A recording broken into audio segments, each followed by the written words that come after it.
He is one of the most admired writers of the first half of the 20th century. With his darkly absurd novels and stories, he captivated readers worldwide. His works are so filled with hopelessness that few could correctly guess the nature of their author. A calm, and despite his introverted nature, cheerful man, a staunch teetotaler, non-smoker, non-coffee drinker, vegetarian, reliable student, and later a diligent and successful insurance clerk who disliked extravagance. Such was Franz Kafka. Today, his name is such a literary phenomenon that crowds of tourists come to Prague just to see the places where he was born on July 3rd, 1883, where he spent his entire life, and where he wrote most of his works.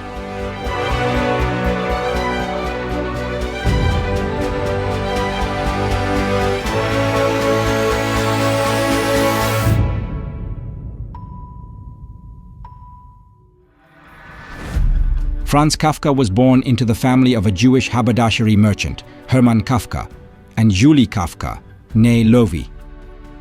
Franz was the eldest of 6 children. 2 of his younger brothers died in infancy, and his 3 sisters, Ellie, Vali, and Otla, were killed as adults in gas chambers during World War II. Although Franz was Czech by heritage, his father decided to give his only son a German upbringing, believing it would ensure him a better future. Franz first attends the German boys' elementary school and later the German state gymnasium. Although he handles his studies with ease, signs of psychological instability begin to appear. He often suffers from feelings of weakness, restlessness, headaches, and hypersensitivity to symptoms of any illness, which he frequently imagines.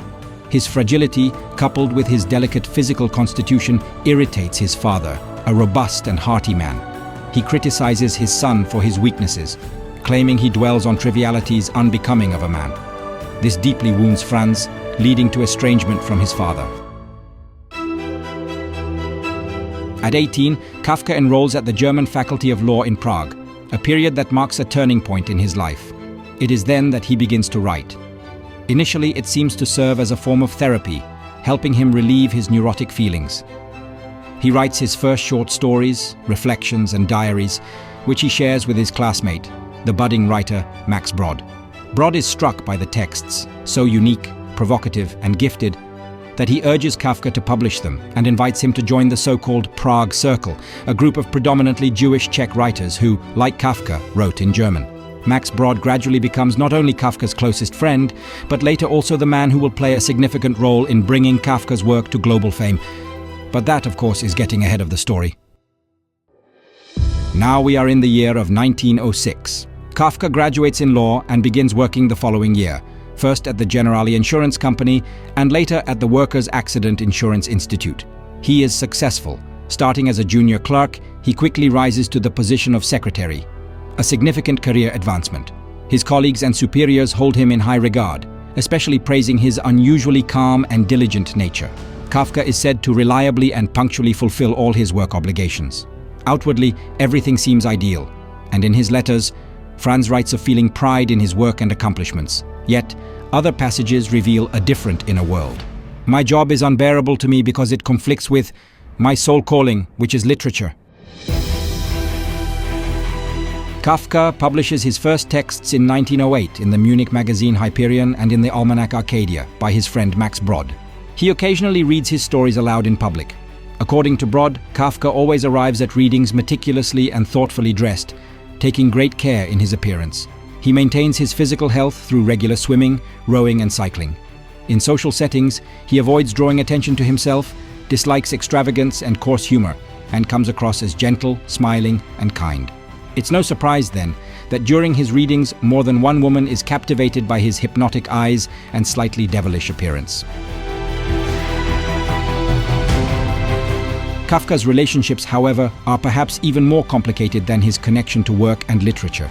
He maintains them largely on a platonic level, preferring correspondence over direct interaction. In 1912, during a reading at Max Brod's, he meets Felis Bauer from Berlin. At first glance, he is far from enchanted. In his diary, he notes, "She seemed like a maid. I had no interest in who she was, but I tolerated her presence, a bony, empty face that openly displayed its emptiness. Yet, when he escorts her to her hotel and she whispers in his ear, 'Come to Berlin, leave everything in Prague and come,' a spark ignites. This spark lasts 5 years, resulting in 500 letters, 17 meetings, and 2 broken engagements, both called off by Kafka. It is speculated that he was deeply unsettled by physical intimacy. In his letters to Felice, he admitted being terrified by the conventionality of marriage and worried it would rob him of the time and space he needed for his writing. Kafka ended his relationship with Felice in 1917 after discovering he was infected with tuberculosis. He battled the illness for 7 long years, undergoing treatment in various sanatoriums and spending time in the countryside. In 1919, while staying in the central Bohemian village of Jelizy, he met his second fiancée, Julie Vohrizek. Once again, the same pattern emerged: numerous letters and a broken engagement. Kafka also corresponded extensively with Milena Jasenska, a Czech writer and journalist living in Vienna. Though she was married at the time, it did not prevent an intense emotional connection. They met in person only twice before Kafka ended the relationship. However, Milena played a key role in translating some of Kafka's works into Czech. Kafka met his final companion, Dora Diamant, a year before his death. Unlike his previous relationships, they lived together, and Dora cared for him during his final days. Above all else, Kafka prioritized his literary work. Writing became a necessity of life for him, though it is no surprise that his relationship with it was as complicated as with everything else. Despite his immense talent, he was rarely satisfied with what he wrote. A perfectionist to the core, his writing process became a struggle, a furious effort to capture the inexpressible. Kafka rewrote, refined, and even burned his manuscripts. He often jumped from one text to another, waiting for the right moment, leaving many stories unfinished.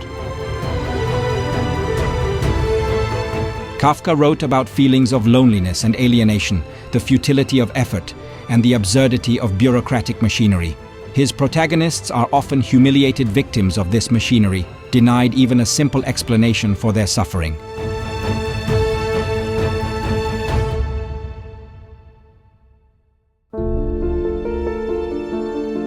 In 1924, Kafka's health deteriorated rapidly. He spent time in various sanatoriums and, following doctors' advice, even began eating meat.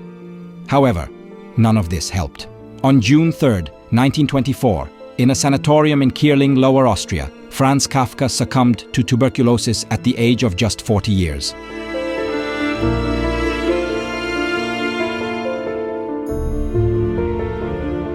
Shortly before his death, Kafka summoned Max Brod and his companion Dora Diamant. He divided his literary work between them, expressing a final wish, that everything unpublished should never see the light of day and must be burned. It is worth noting that Kafka had only allowed a small portion of his work to be published during his lifetime. The majority of his oeuvre, including the novels The Trial, The Castle, and America, which would later become literary sensations, remained unpublished and in most cases unfinished. Dora honored her dying friend's wish, but Max Brod fortunately did not. After consulting with Kafka's mother, Julie, Brod decided not only to preserve Kafka's work, but to publish it.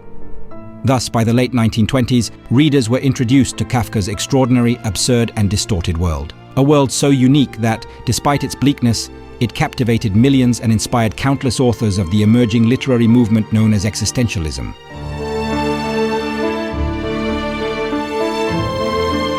The improbable, winding, and somber journey of Prague-born Franz Kafka to literary fame was complete.